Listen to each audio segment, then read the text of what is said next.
Saksakalyan gunarnavasya Vande Guru Sri Charanaravindan.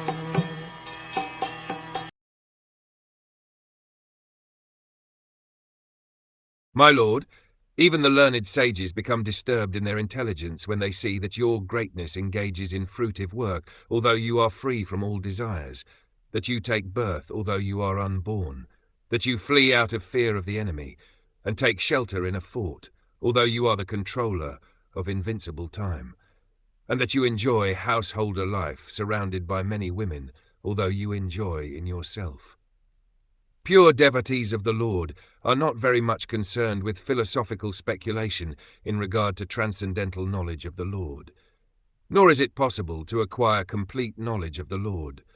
Whatever little knowledge they have about the Lord is sufficient for them, because devotees are simply satisfied in hearing and chanting about the transcendental pastimes of the Lord. This gives them all transcendental bliss. But some of the pastimes of the Lord appear contradictory, even to such pure devotees, and thus Uddhava asked the Lord about some of the contradictory incidents in his pastimes.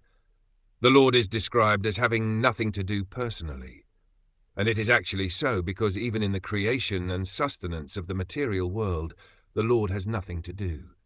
It seems contradictory, then, to hear that the Lord personally lifts the Govardhan hill for the protection of his unalloyed devotees. The Lord is the supreme Brahm, the absolute truth, the personality of Godhead, appearing like a man, but Uddhava had doubts whether he could have so many transcendental activities. There is no difference between the personality of Godhead and the impersonal Brahm. How then can the Lord have so many things to do, whereas the impersonal Brahm is stated to have nothing to do either materially or spiritually? If the Lord is ever unborn, how then is he born as the son of Vasudeva and Devaki? He is fearful even to Kala, the supreme fear, and yet the Lord is afraid of fighting Jarasandha and takes shelter in a fort. How can one who is full in himself take pleasure in the association of many women? How can he take wives and, just like a householder, take pleasure in the association of family members, children, relatives, and parents? All these apparently contradictory happenings bewilder even the greatest learned scholars, who, thus bewildered, cannot understand whether inactivity is a fact or whether his activities are only imitations. The solution is that the Lord has nothing to do with anything mundane.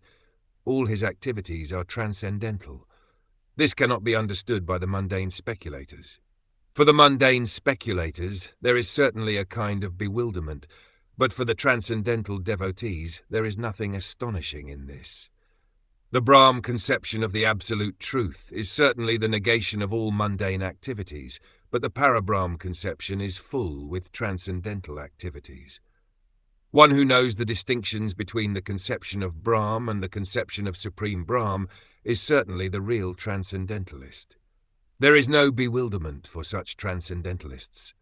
The Lord himself also declares in Bhagavad Gita, "Even the great sages and demigods can know hardly anything about my activities and transcendental potencies."